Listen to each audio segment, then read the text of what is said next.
ایک گھر کو حسین بنانے کے لیے سب سے پہلی ضرورت یہ ہے کہ خاوند اور بیوی، ماں اور باپ، ان کا آپس میں تعلق حسین تعلق ہو۔ حضرت عمر فاروق فرماتے ہیں کہ جب ہم مکہ سے مدینہ آئے،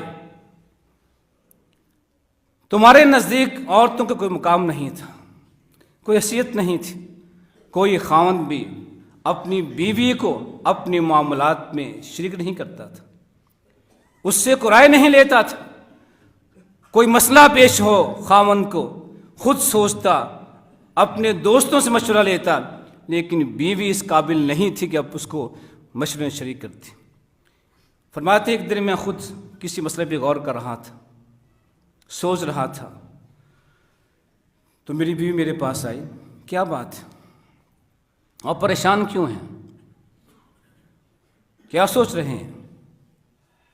میں نے اسے ڈانٹا کہ تیری یہ مجال میرے معاملے میں دخل دے، تو کون ہوتی ہے مجھے مشورہ دینے والی، مجھ سے پوچھنے والی؟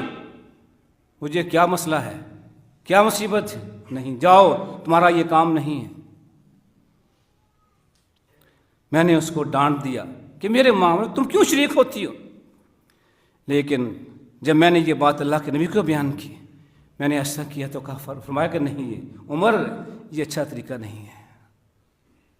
میاں اور بیوی دونوں مل کر زندگی گزارتے ہیں، ان کی زندگی اس وقت حسین ہوگی جب ایک دوسرے کے یہ مخلص ہوں گے، خیر خواہ ہوں گے، محبت کرنے والے ہوں گے۔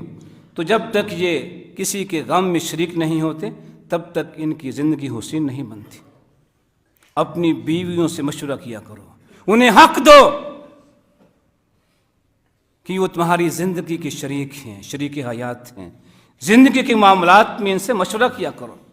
اور خود اللہ کے نبی نے اپنے اسوہ کے ساتھ ہمیں درس دیا کہ بیویوں کی بات پہ غور کیا کرو۔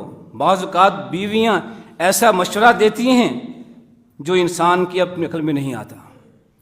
صلح حدیبیہ کے موقع پر جب مسلمان جذبات میں تھے کہ صلح حدیبیہ یہ کیوں کی گئی ہے، جب ہم حق پہ ہیں وہ باطل پہ ہیں، اور ہم حق پہ ہوتے ہوئے یہ اتنی کڑی شرائط کیوں مان رہے ہیں کہ ہمارا اگر کوئی مسلمان ان کے علاقے میں چلا جائے وہ واپس نہیں کریں گے، کوئی کافر ہمارے پاس آ جائے ہم واپس کریں گے، یہ شرط کیوں مانی گئی ہے؟